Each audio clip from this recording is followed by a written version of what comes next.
Behind the scenes. It's Friday, and what is up at Lange? Before we say thank you for this week and welcome the weekend, here is a word from the Publisher Manager Lilith. Happy weekend! 7 key elements that must exist in a story. How do you write a story that captivates the reader from page 1 to the end? This Behind the Scenes Friday, I will give you the important 7 elements that need to be in a story.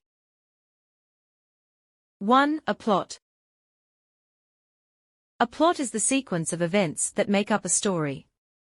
What happens? A successful story answers. What happens? That is the plot.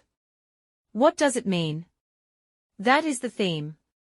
Structures include an opener, an inciting incident that changes everything, a series of crises that build tension, a climax, a resolution or conclusion.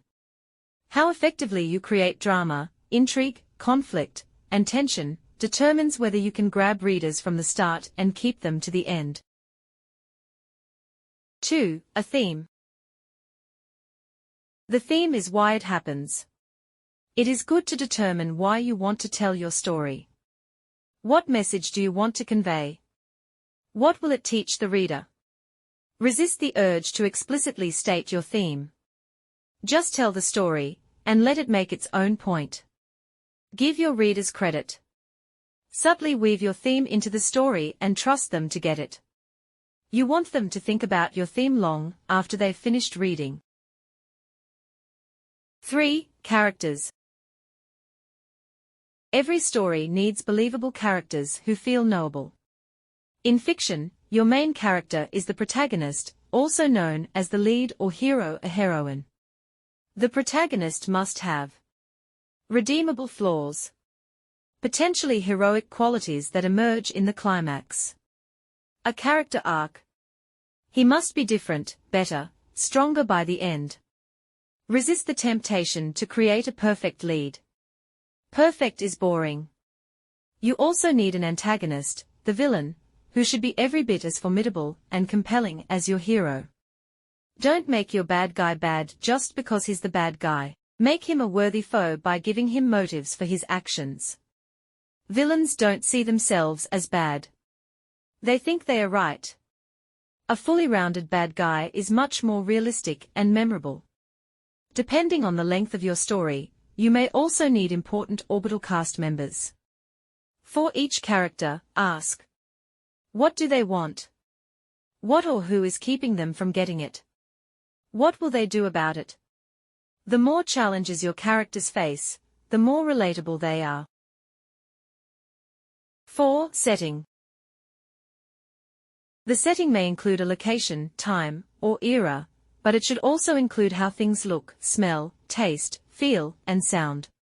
Thoroughly research details about your setting so it informs your writing, but use those details as a seasoning, not the main course.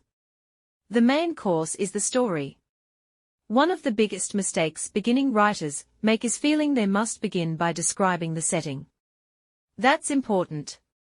But a sure way to put readers to sleep is to promise a thrilling story on the cover, only to start with some variation of the house sat in a deep wood surrounded by. Rather than describing your setting, subtly layer it into the story. Show readers your setting. Don't tell them. Description as a separate element slows your story to crawl.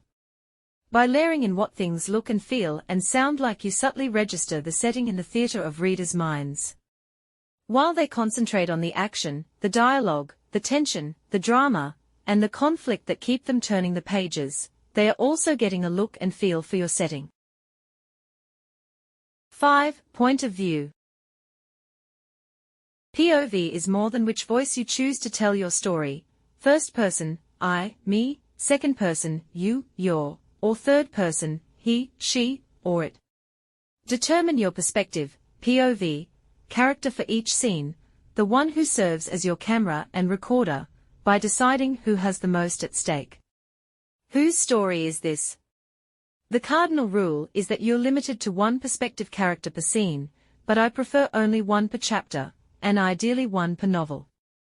Readers experience everything in your story from this character's perspective. 6. Conflict. This is the engine of fiction and crucial to effective non-fiction as well.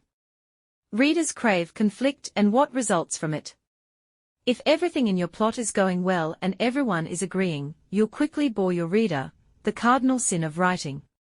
If two characters are chatting amiably and the scene feels flat, which it will, inject conflict. Have one say something that makes the other storm out, revealing a deep-seated rift. Readers will stay with you to find out what it's all about. 7. Resolution. You must have an idea of where your story is going. How you expect the story to end should inform every scene and chapter. It may change, evolve, and grow as you and your characters do, but never leave it to chance. Keep your lead character center stage to the very end. Everything he learns through all the complications you plunged him into should, in the end, allow him to rise to the occasion and succeed. If you get near the end and something's missing, don't rush it. Give your ending a few days, even a few weeks if necessary. Read through everything you've written, take a long walk, think about it. Sleep on it. Jot notes. Let your subconscious work. Play what-if games. Reach for the heart, and deliver a satisfying ending that resonates. Give your readers a payoff for their investment by making it unforgettable. Enjoy.